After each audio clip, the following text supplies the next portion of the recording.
And all I wanted to do was hold my sister. But the police officer said, no, Lois, it's too bad. 67-year-old Donna Pringle, a woman beloved in the West End. So she was well known within the community, but she was older than me, but she really helped the elderly. The face of another pedestrian hit and killed while crossing the street in a crosswalk. And it doesn't have to be this way. That's what's so frustrating. It doesn't have to be that way. On this edition of Let's Talk Cincy, the lives lost and families affected by deadly pedestrian accidents. What's being done to make the streets of the Queen City safer? From WLWT, this is Let's Talk Cincy, presented by Western and Southern Financial Group. Put our financial strength behind you. Hello, everyone. I'm Curtis Fuller. Once again, tragedy has sparked a call to action.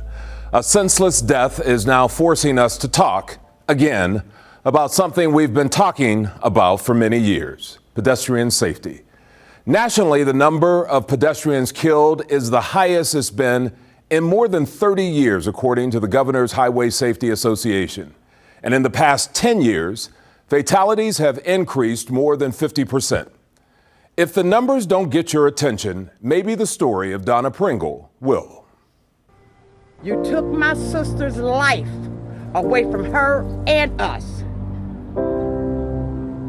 I can't get that back. Friends and family of 67-year-old Donna Pringle held a vigil on Lynn Street, not far from where the woman was hit by a car this past Friday. I spoke with Pringle's sister, Dolores. We got up here, and all I wanted to do was hold my sister. But the police officer said, no, Lois, it's too bad. Donna Pringle was pronounced dead at the scene. Pringle was walking in a marked crosswalk when she was struck by a car driven by a 25-year-old woman. You got to learn that you got to stop at crosswalks. You know, this is probably about the third or fourth accident here at this intersection. It's just a bad place. Pringle lived her entire life in the West End. Everyone called her Miss Donna. She loved this community, and folks in this community loved her. She cared about everybody. She knew no stranger. If you had a request for her to do anything, she was willing and she will do it, no matter what the weather. As I stated before, Donna was just one of them people that would go out of her way to make sure you had what you needed. What she simply was doing was God's will. She was taking care of elderly that couldn't do for themselves. And we forget about the significance of the small things of life that one might do for somebody that people don't think that is that big, but when that person's gone, we find out it's humongous. It's big. And all the children that she put on the bus, the children that she received every day after school, all the elderly that she taken care of in Parktown, my mama, Miss Brown. We don't know how you replace somebody that do this without even thought. They just do it out of compassion because they love helping people. What we need is more people like Donna Pringle. And I've been crying for the last few days, just saying, well, what are the elderly gonna do now? So my prayer is that God will send other angels to replace this one. That's my prayer. Pringle's death points to a larger issue the city has been addressing: pedestrian safety. In fact, signage was placed at this crosswalk where she was killed just last year because of concerns. Derek Bauman is a former police officer and is a vocal pedestrian safety advocate. Lynn Street is a prime example of terrible urban street engineering. There's absolutely no reason that this street needs to be 7 lanes wide through a neighborhood where we have a recreation center that attracts all kinds of kids after school. Taft is down here, the recreation center is there. Kids cross there all the time, along with older folks like Miss Donna and others. The street is built for speed, and this was done in the 60s with urban renewal and all of that. And so this was built for cars to drive through at high speeds, and unfortunately, Miss Donna is not the first person to die here. So subsequent to other folks being hit, we had some improvements with the yellow flashing lights, and the signs, but it's simply not sufficient. And this is one of the most dangerous streets in the city of Cincinnati, and it is so dangerous because of how it's designed and how that design leads people to drive through here at a high rate of speed like they're on a highway. It looks like a highway. People texting, talking on their cell phones, not paying attention. You know, I think that is a big problem, and you have a lot of the youngsters, they speed up and down these streets. I think they need to apply speed bumps. So if you go too fast, your car is going to want to stop. And I think that would really help this community and several others if they apply speed bumps in places that they know that there are speeding problems. People don't understand what it means to stop for pedestrians, and pedestrians have the right of way. If you see a car stopped, that car, and it's in front of a crosswalk, it ain't just stopped. It means somebody's coming across the street, and the person on the other side, 9 times out of 10, will come flying by, not stopping as that other car had stopped. People need to slow down. Speed limit say 25. You ain't got the jet. Your destination where you're going is going to be there whenever you get there. It's not going anywhere. It's going to be there when you get there. And you do not have to do this.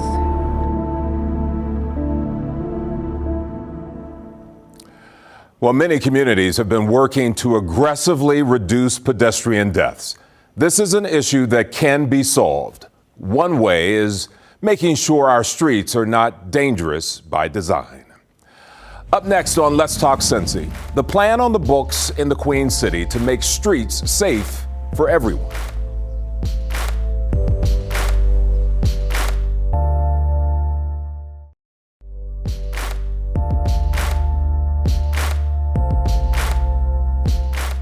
It's called Vision Zero. This is a strategy to eliminate all traffic fatalities and severe injuries. It is a bold concept that was first implemented in Sweden back in the 90s. Vision Zero has proved successful all across Europe, and now many communities throughout the United States, including right here in Cincinnati, have embraced this strategy. Citizen involvement is very, very important. I spent some time talking with one over-the-Rhine resident who has made the issue of pedestrian safety his personal crusade. The city has adopted Vision Zero, which is a model that's used across the country and across the globe to reduce traffic crash deaths to zero is the goal. And subsequent to that, they've done a number of things, but it's been, I would say, low-hanging fruit. We need to really reimagine how our streets are designed. There is a lot more that can be done, that needs to be done in terms of reimagining how we engineer our streets to make them safe for people. And particularly now, in this time of COVID, we see with reduced traffic counts that the speeds have increased. And so what we have on our streets now, even though the total number of vehicles are down, the way people are driving has become more reckless and higher speeds, which we know is very unsafe for people on bikes, people using mobility devices, wheelchairs, and people walking. And so that's the challenge that we face right now that's being really amplified because of the state of things as they stand. But this is a problem across the country, but we see that the places that have really adopted this model and internalized it are making a lot more progress.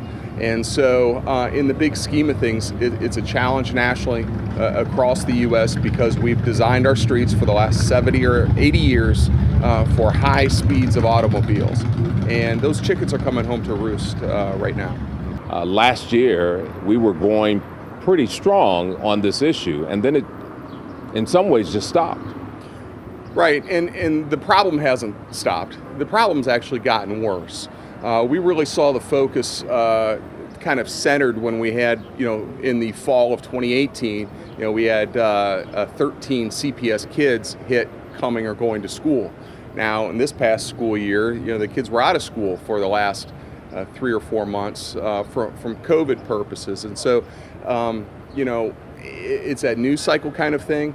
But the reality is that people haven't stopped getting hit by cars on our streets.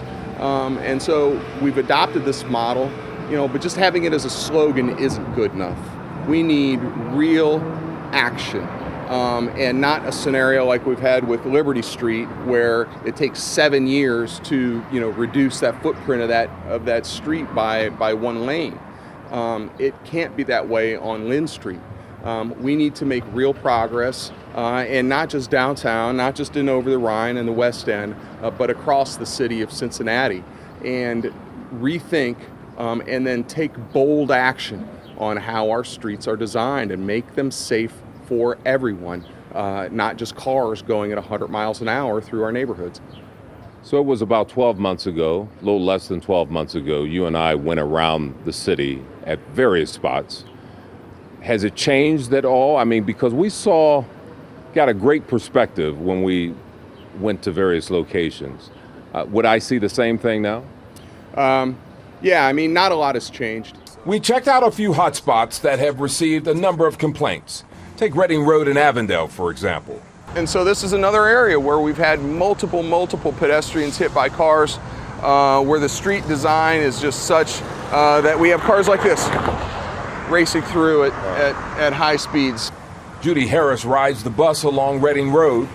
Yeah, and then zoom right around, and they'll come from behind and they'll go right around that bus, trying to make that turn. And the bus driver has to tolerate it. Near Western Hills High School, the site of several accidents, a lot of signage has gone up, but folks tell us the problem of speeding continues. The West End along Lynn Street, near a school and the Y. One woman in a wheelchair had a disturbing perspective. Right on red. Yep. They don't even stop. They just zoom, And So the right on red is the issue. Wow. Right on red. They just don't slow down. A lot of people don't pay attention. They don't pay attention to what they're doing. So I almost get hit almost every day. Well, the city of Cincinnati reports the current Vision Zero plan targets school zones, recreation areas, neighborhood business districts, and high-volume pedestrian crash areas. According to the city's website, 250 projects citywide are slated for design and construction. However, due to COVID-19's impact on staffing, some projects, we're told, will not be able to begin until 2021. Next, a pedestrian accident caught on video. The victim in the same Lynn Street crosswalk. The story in her own words when Let's Talk Cincy returns.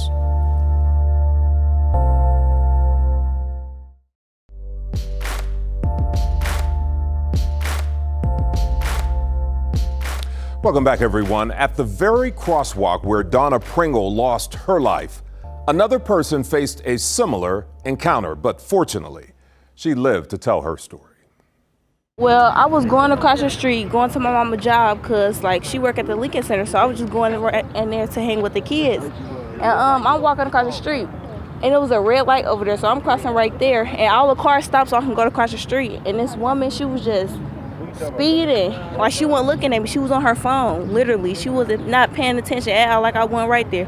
So all I heard was a horn, and it hit me, and I flew up in the air and fell right there. It was finna be a hit and run if a truck would have never came right there and stopped me. I feel like people feel like they don't want to do the speed limits, it don't matter. And tell us about the injuries that you still have. Oh, I have leg pain when it rains and stuff, or when somebody hit it hard, it just hurts. My side, it hurt. My side, I had to get physical therapy for 2 months because my leg was not just trying to get back together. And what would you say to anyone that's going down Lynn Street? Well, just pay attention. Look at what y'all see. Wait for people to cross the street. Don't honk the horn. Just be patient. More now on Cincinnati's Vision Zero. The city reports it has looked at crash information from 2016 to 2019 to determine areas that have had the greatest number of accidents involving pedestrians. The city wants community feedback. One of the biggest complaints is drivers simply going too fast. That's the real crux of the problem, because we know that at 20 miles an hour, a pedestrian has a 90% chance of surviving a crash with a vehicle. At 40 miles an hour, there's a 90% chance that the pedestrian dies. And so ultimately what this is about is slowing traffic. Now, what we've seen in the last several months with COVID is that the actual traffic counts, the number of vehicles are down, but the speeds are up because that other traffic actually acts as a barrier, acts as a traffic calming device to slow people down. But we have scenarios now where you can reach top speed and nothing's in your way. And so we're actually talking about, speed humps. We're talking about speed humps as integrated with a crosswalk. We're talking about narrowing the footprint of the street to give this perception to drivers that I need to slow down. When a street is designed like an airport runway, people just naturally drive like it's an airport runway. And so, it could be 60, 70, 80, 100 miles an hour, it doesn't matter. And that's where and then now you add in other factors of, I'm on my phone and doing things like that, not paying attention. And, all of these things, this confluence of events then put cars and car drivers in, in conflict with other road users who have every right to be there. And so what we're looking to do ultimately is slow people down. And we know that the way we engineer our streets, how our streets are designed, is the number one factor in achieving that goal. People should know that you come to this advocacy honestly. Talk about your background as a former police officer. I was a police officer for 26 years. Retired in 2016. Most of that time with the city of Mason, but I live here in Over the Rhine, Cincinnati, for the last decade. And it was always, kind of odd to me how I heard about working in Mason, about what a safe community it is. But yet I would spend my day many times going from crash to crash to crash to crash, seeing the outcomes, seeing, people, killed, hurt, maimed, and injured. And even though it wasn't by a shooting or by something else necessarily, although that happened on occasion, we had this pandemic really of crash violence occurring on our streets, and it was just, it just kind of, how things are. It's just what we do. We drive everywhere, and it happens. And so that's when it really started to synthesize for me the thought process around, it doesn't matter if someone is shot and killed, or like unfortunately last week we had the situation in the West End where this life is taken by a vehicle and by a car driver. It doesn't matter. It's the same thing. It's violence, and so we don't have to just stand by and say it's okay. Nationally we have 35 to 40,000 people killed every single year.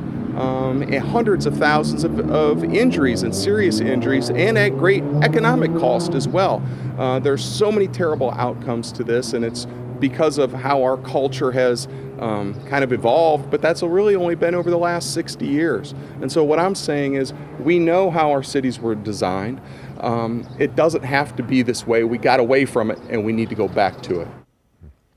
Now, if you have a concern in your neighborhood, maybe it's speeding or there's a need for a crosswalk or flashing lights, you have the opportunity to address those concerns by going to the city's website and the Vision Zero safety map.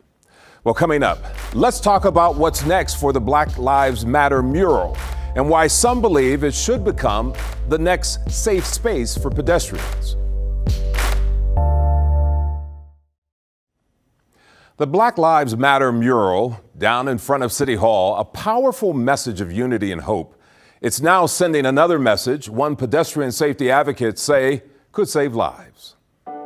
I am pleased with the conversations that people really don't know about that's happening behind the scenes that say, how can we bring some of what you want to reality?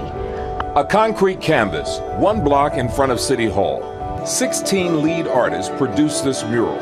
A statement of our times. Black Lives Matter. But what we've asked is for this area to actually become a pedestrian plaza. So the only thing it actually stops is that walkway right there, and it doesn't stop that because we want foot traffic. I've seen so many people come down and say, you guys really, this needs to be shut down. This is amazing. And literally cars trying to veer around the letters so as to protect the integrity of the artwork. So it clearly makes no sense to not make this a pedestrian plaza, or area where I could see tables and chairs kind of set where people can sit and have conversations. This is that area where we can converse, where we can come together to learn, to grow together, and to understand really what this is all about. Each artist was given a letter. Adoria Maxberry had the letter M and was asked to portray children growing into adulthood. Even though they've been buried in adversity and frustrations and all of the things that society tries to systematically place on us, I thought of my own family and all the children that I teach and wanting to see them transition into adulthood. Kamonte Figs had the letter S. When they gave me the S, my letter was supposed to be justice and equality and peace and fairness. So that was the whole idea, and to me that was like liberty. Artist Michael Kopaj was given the letter B. I wanted it to be a symbol that represented resistance and resilience. Questions remain about how the mural will stand the test of time. Council backed the project, but for now, the street will remain open to traffic, something the organizer would like to see changed. First of all, today what I've asked for is to at least shut it down on the weekends until we can decide. Right now, what I don't want to happen is like today people come to see it and I'm always so nervous they're going to get hit by a car. And that's the last thing any of us want. And so we really do need to get this shut down. The street should be capped. I think that it should be repaired so that it can be, the vibrancy can be restored. I do think it should be clear coat. We could have some tables down. On this side of downtown particularly, there's really nothing here. So it would increase foot traffic. You could kind of expand the business district. It would be a tourist destination. I think there are a lot of positive benefits that Cincinnati would have if the street was closed off. From a personal perspective, I think that it would solidify and reinforce that not only do we believe, but the city believes that, you know, our lives matter. You know, if our lives matter, then all lives matter, and that's what we're trying to get to, you know, a situation where all lives actually do matter. Well, that's all the time we have for this show. Thanks for joining us for this edition of Let's Talk Cincy. We want to hear from you. Email us your ideas at ltc@wlwt.com. You can always catch up on any Let's Talk Cincy show 24/7 on WLWT.com and our YouTube page. Again, thanks for joining us for this edition of Let's Talk Cincy.